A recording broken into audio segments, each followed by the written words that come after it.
Yan ang palumang LMI. Hindi na gumagana ngayon yan. Kaya ang tawag ko dyan ay tangameter.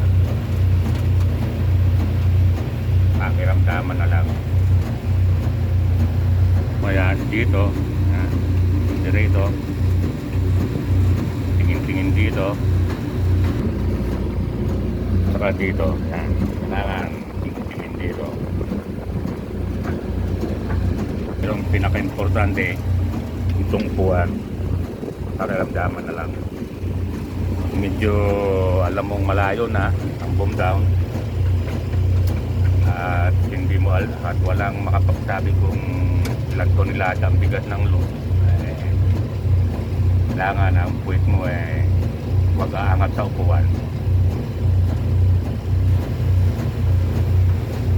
Ngayon hindi naman gaanong problema kasi tao lang.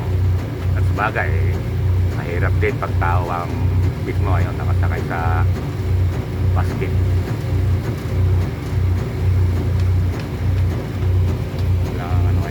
Palang ginagamit ko na to ay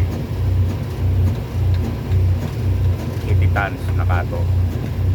Mas matanda pa sa akin, model 1950. Okay, hanggang dito na lang muna.